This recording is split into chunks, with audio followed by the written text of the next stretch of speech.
Welcome to Nerd Top 5, guys. A couple of days have passed since the latest nerfs, so now we can see what the best decks in Hearthstone are right now. I'm gonna give you 5 of the best decks, their mulligans, win rates, as well as some general tips, but we're also gonna check out all of the other working archetypes, so stick around to the end. So if you're serious about Hearthstone, drop a like and subscribe to the channel, and don't forget you can hire for some Hearthstone coaching. And you can also support me on Patreon if you wish. Now, let's check out the decks. You are not prepared! The first deck on the list is actually gonna be Death Knight with the new Corpsicle Death Knight with the new Razzle Dazzler. Razzle Dazzler did get a little bit buffed here, shaving 1 mana off, so now it's a little bit easier to actually tempo him out, and we're also running quite a few tribe spells in here, including Shadow, Frost, Fire, this one's Shadow again, and that's about it. I actually did play a list that also ran the Nature spell, which honestly it's really not that amazing, but it is definitely giving you extra potential spells, like you could actually discover something like Arcane, Holy out of it. It's absolutely random what you're getting. So that definitely did give a little bit of extra edge, but yeah, this is the best performer from Diamond to Legend at least. In top 1000 it is the one with a single copy of the Nature spell. All around the deck felt pretty nice to play. You definitely have plenty of things to be doing, you just tempo out, and around the mid-turns you start really dealing decent amounts of damage. The list I played also ran Ziliax instead of a couple of Scarab keychains, so yeah, it had a little bit of more late game as well. This one is a little bit quicker on the board. We also have Gorgon Zormo in here, giving you extra boards. Buttons is also another buffed card that really helps you with the card draw here. This one draws you 3 spells, unless you already draw some of them. We also have Eliza, which allows you to get a lot of extra damage that way, including on things like your Ghoul's Knight,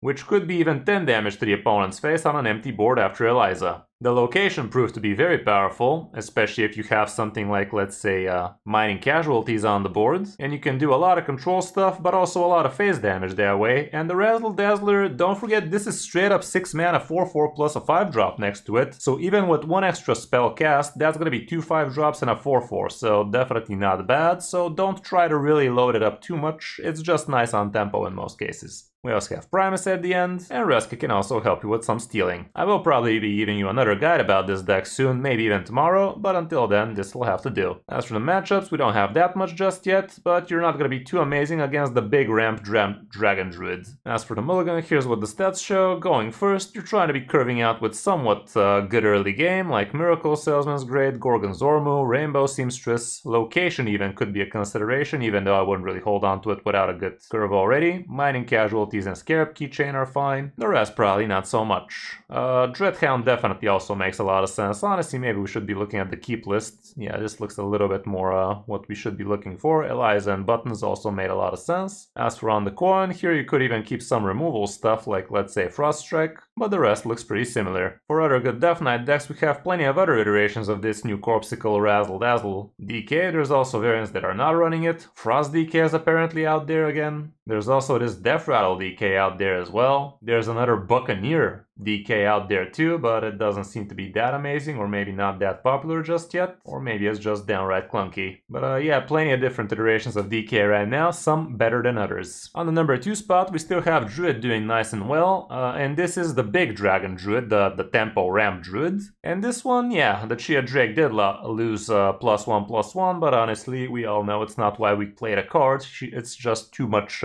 good card draw for you, so there's that. I did give you a guide about this deck not too long ago, and this is literally the exact same list, so no need to go detailed here. You just try to ramp a bunch, you have Dorian, Summerflower draws you a bunch, Sleep Under the Stars feels pretty good in this deck as well, giving you card draw as well as giving yourself mana back in the same turn. And you still have the expensive end at the bottom, so pretty good stuff. And here Ziliax is summoning you an extra copy of the Perfect Module. We're also running a couple of new heights in here, so that actually allows it to be slapping for 16 damage Shrog Gem Tossers. But yeah, we're all used to seeing this deck already, so not much new stuff has happened. Matchup-wise, here's what the situation looks like, and Evolve Shaman would be a problem, and I guess other somewhat faster decks might be a problem too, but all around you should be climbing with ease. And this is the best deck in Top Legend right now, so definitely pretty good stuff. As for the mulligan, you're basically trying to ramp. Let's go with the kept trait, and yeah, again, Splish Splash, Gift Wrapped, New Heights is fine, Take to the Skies is pretty decent, Desert Nest Matron can be a good dragon activator, Malfurion's Gift ain't too bad, Chia Drake's still great, and that's about it usually, but in some cases you might even consider Puppet Master Dorian. As for on the coin, it's not that different, but here Dorian should be more keepable. Where is he? Yeah, here he is. It's kinda, again, situational, but if you're curving into it, definitely worth it, but all around you're looking for the ramp. For other good Druid decks, obviously Concierge Druid is still as good as it was. It was never really high on the stats to begin with, but I can assure you it's still broken as ever as long as you know how to play it. There's just plenty of people that don't know how to play it and they're messing up with the stats. We have several iterations of the Dragon Druid I just showed you with 1 or 2 card changes. And Highlander Dragon Druid is also up there, but not as much. So yeah, choose accordingly. On the number 3 spot, we still have Evolve Shaman doing nice and well. I did try a variant with Razzle Dazzler. It honestly felt like the deck was good despite the Razzle Dazzler, not because of it. So yeah, I guess you should be sticking to the more proven Evolve Shaman list I've showed you before. This is, yeah, pretty similar to what I've given you a guide about already. You just try to go wide on the boards, and you can either Zerg the opponent with a bunch of Wave of Nostalgia, or you could even straight up kill him with Thrall's Gift into Bloodlust. That can also work. We're not running the weapon package in here, so you do need to have a board in order to win. But usually that's not really hard for you, because you have so many ways of going wide. Like, you could even do something like turn 4 double Sigil into turn 5 full Wave of Nostalgia like that. Could be brutal like that. You can check out the guide where I talk about all the different breakpoints for good evolve situations. For instance, you could be evolving your Sea Giant into the Chain Guardian, which has Rush and also summons another one. So that can be pretty good. This variant is actually not running the 4 mana spell that used to summon a copy of it. I don't know, that one kind of felt pretty amazing as well. Yeah, this is the list I'm talking about. Pretty good stats as well, so I guess you could just check out the guide and grab the deck from there, but right now this one is the better performer, so there's that. As for the mulligan, here's what it looks like. It does not look like anything. I guess I could look at the last 30 days. Still nothing. I guess it's a new iteration of the deck. As for the kept trait, obviously you're always going to be looking for patches. Gorgon's almost great, Murloc Glowfen is fine, Sigil is good, Needle Rock, Greedy Partner, Cactus Cutter. Heck, even Trusty Companion apparently is not a bad keep, but you gotta have a good 1-drop for it already. And in certain cases even Carefree Cookie could be great. The location is also not the worst thing, but honestly it's kind of a thing you want to be doing later on, so don't get baited into overkeeping it. As for on the coin, again, patches, Sigil, Gorgon's Ormus still the best 3, Murloc and Greedy ain't bad. Yeah, it's literally the same thing, but here I'd say Papa Book is a bit better too. For other good Shaman decks, here's what the situation looks like. I think this? No, it's not this one. Is this the one I showed? Yeah, I think this is the one I showed. Technically, maybe the other variant is not. The other variant is also definitely pretty close, so basically choose accordingly. They're very similar. This one has a little bit higher win rate, but a lot lower sample size, so maybe you should just grab the one from the guide I showed you. We can also see some Highlander Shaman lists out there emerging as well. Not that much stats, but still definitely worth a check. Some weapon variants out there as well. So yeah, choose accordingly. On the number 4 spot, Handbuff Pally still seems to be pretty strong as ever. I mean, normal, like nothing got nerfed to it again. I don't know what's up with that. But yeah, Handbuff Pally, still pure and simple. Buff your hand, slap the opponent, overwhelm them on the board. Not exactly rocket science with this one. Sandcastle is included in here, which is a cool new card. Everything else is good old hand buff. I've given you plenty of guides about this, so no real reason for me to talk about it too much. Matchup-wise, we don't have that much stats for the last couple of days, but for the last 30 we can see Flood Pally used to be a problem, but now with the Zilly nerf, you're not going to be seeing too many Flood Pallies, I assume. Elemental Rogue is also not out there, Control Warrior is also not out there, so honestly it's a clear path for hand buff Pallies to be waltzing to high ranks. For the mulligan, we can see that you still want to be getting your weapon. The Drone Deconstructor ain't bad. Gold Banner is decent. Grim Street Outfitter, I'm not a huge fan going first. Muscle-O-Tron, kind of same concept. Straight up weapon is not too bad. Righteous Protector is an okay 1-drop, but you'd much rather have the drone. But don't get me wrong, if you have Gold Banner, I would definitely hold on to Righteous over it. Audio Medic can also be fine, and if you're curving into Magatha, that might also be cool. Same can be said for Astral. Depending on the matchup, heck, even Tigris Plushie might make the cut. As for on the coin, again, get your weapon, drone. Here, Grim Street is not bad at all, Gold Banner is fine. Magata is not as amazing here because you are going to have a lot more cards now, and Astral Serpent is also kind of iffy in this case, but all around it's kind of the same. For other good Pally decks, it's nothing but hand buffs at this point. Mining hand buff is also up there.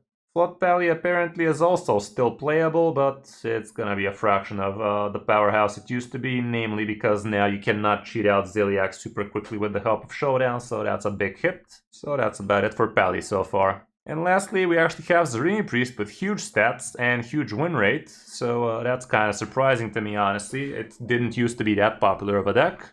But this list definitely did feel quite strong. We did a 1-hour coaching session with it today, and I can attest it is quite the powerhouse if you know how to pilot it. I will be giving you a quick guide about it soon, but until then, we can see that this list consists of a decent amount of dragons, shocking I know. We also have Crimson Clergy so you can cycle faster, especially with the help of things like Funnel Cake and Dreamboat. It's an excellent target for you to be using your copy a minion, like with the Power Chord synchronization. We also have the good dragon package with Gift Wrapped Whelp, with the Ship's Churgeon. Whelp Wrangler also helps you with the dragons. Gorgon Zorm was a great dragon to include. Zarimi, obviously. Clay Matriarch is giving you, in total, 4 dragons if the Death Rattles get the trigger. And that's pretty much it for the dragons. We also have Scale Replica to fish them out, and we can also fish them out with the trusty fishing rod, which is kind of cool, but you can also grab yourself the Crimson Clergies, the Miracle Salesman, all that kind of stuff. The Dreamboat is definitely pretty nice in the deck, especially on a Zarimi turn, because that's a lot of extra stats that way. The Power Chords you could use to get extra dragons, but also great on the Clergy, like I said. Whelp Wrangler loads you up with extra 1-2 dragons. The Chillin' Vol'jin is pretty nice here. He's also the Hunter Tourist, so he allows you to play the Sasquatch. So with the Chillin' Vol'jin, you could be doing some sick stuff, like let's say you attack with a big minion, like a 7-8 Dreamboat. And then you use Chillin' Vol'jin on the Dreamboat and also on a, let's say, Crimson Clergy, which is a 1-3, and that way you get to attack with the 7 damage again. And that can be the difference between lethal and not. Gorgon Zormu gives you extra board, which is nice. The Trusty helps you thin out the deck while sticking some good minions. Magata gives you a lot of card draw. Obviously, Zarimi is huge. And also, depending on the matchup, like if you're against control decks, it's all gonna come down to Zarimi. Like, you can just play somewhat passively, just load up the dragons, and when the time for Zarimi comes, you play Zarimi, you put down a couple of 1-drops, let's say, Funnel Cake on him, get a Dreamboat in, your 0 mana Thirsty Thrifters, and that's gonna be a full board, especially if you manage to load in a Ziliax, which is the +1/-1 again. So yeah, you gotta be smart against the control decks, so you can actually surprise them with big boy damage on the Zarimi turn. Clay Matriarch, like we said, this is the most expensive dragon in the deck, but it also gives you a grand total of 4 dragons to summon. So that can be pretty good. Amontoul is huge, so you can stabilize the board and whatnot. It also gives you some random legendaries, so don't scoff on those. The Sasquatch, he's not gonna repeat the Zarimi battle cry, don't get it twisted, but he is gonna be repeating a tons of extra stats for you, like even just repeating your Amontoul like that would be huge. But you can also just load up a huge board. If the opponent has the clear, you repeat it. If he doesn't, you just slap him. So definitely a good card in the deck. Thirsty Drifter is still pretty fine. And yeah, Ziliax at the end. Matchup-wise, here's what the stats are. Pain Warlock apparently is going to be a pain, like huge pain, what the hell. Evolve Shaman is a 50-50, and Flood Pally used to be strong, but it's not as popular now, so you should be fine. And here's what the mulligans look like. Going first, here's what people are keeping. You basically try to curve out, but also try to build a decent single big turn. Don't just plop minions for the opponent just to clear one after the other. In some cases, you just play somewhat passively and then try to overwhelm them in a single turn with a big board. So keep that in mind. And yeah, you can see what the stats are looking like. Try to be curving out. Gorgon Zormu's nice. And the weapon also not bad. As for when going second, it's kind of similar, honestly. Here, Funnel Cake could be a consideration indeed. Just don't forget, if you coin this out on turn 2, you're not going to be able to have a free amount of mana on the Funnel Cake, because it's an empty mana crystal.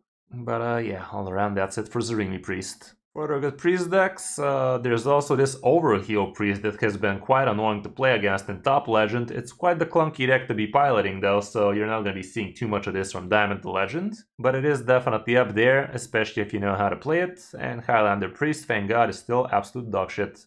For the classes we haven't mentioned, starting off with Demon Hunter, I heard Shopper Demon Hunter is actually doing somewhat well. We can see the Pain Demon Hunter is up there again. It's even... I wonder if some people have been trying the new drink in it as well. So far it seems not really, but it is something to consider. Really weird that Pirate Demon Hunter is not as amazing anymore. Really felt like an absolutely broken deck the first few days, but now it's all about the Arana Pirate Demon Hunter it seems. Here's a straight up Pirate Demon Hunter as well, but it's not as good as the others. With Hunter, Secret Hunter seems to be still fine. The Amalgam Hunter is still pretty bad, and honestly I've heard Spell Token Hunter still working quite nicely too, so you might want to check that one out too. With mages, Elemental Mage is still fine, still super cheap, still super good, and the nerf to it really didn't hurt it all that much. Yeah, you're not going to be killing opponents on turn 6 with double Lamplighters no more, but it's still going to be pretty strong for you. Spell Mage is still up there, and I've heard Sith Mage is also not horrible, but Tsunami Mage so far, it is horrible. With Rogues, Elemental Rogue seems to be the best on Diamond Legend at least. I've seen plenty of Miracle Rogues on Top Legend, however, and that looked pretty scary. But from Diamond to Legend, I'd say it's a skill difference here, so you're not going to see too many of those. Apparently Mech Rogue is something people are trying, and also Mining Rogue is up there, but it's really not up there. People on these ranks just botch the shit out of this deck. With Warlock, honestly, I could have included a Pain Warlock on this top 5, even though probably not. It's only 200 games, so kind of a fluke. But yeah, Pain Warlock is doing quite fine, and Sanity Warlock seems to be doing quite fine as well. I've seen some Freeze Pain Warlocks, or more like Freeze Insanity Warlocks, I don't know, but they were looking quite weird. But yeah, seems like it's either Pain or Insanity for you so far. And lastly we have Warrior. Ankiliak's Warrior is still apparently playable, but I'd say it's nowhere near as strong anymore. This one runs also Boom Boss in it, still has a couple of hydration stations. I guess it's just running in for the Ankiliaks, honestly. You're not going to be tempoing Ankiliaks as much, but yeah, you get yourself a Ham, you get yourself Ankiliaks. You're not running Boom Boss in this one anymore, it seems, but the rest looks pretty much the same. And we can see another variant of the deck, not as good. Oh, you are running the Boom. Inventor Boom, I mean. Yeah, my bad. But yeah, I don't think it's as good anymore. There's also this Control Odin Warrior up there apparently, and Highlander Warrior is also out there, but nothing to write home about. So that's gonna be it for this top 5, guys. Hope this helps you figure out what you want to be playing in the new meta after the latest nerfs and buffs. I'll be giving you an update on this video really soon, so if you enjoyed the content, drop a like and subscribe to the channel, and don't forget you can time for some Hearthstone coaching. Thanks for watching, I'm Kris05, and I'll see you in my next video or stream.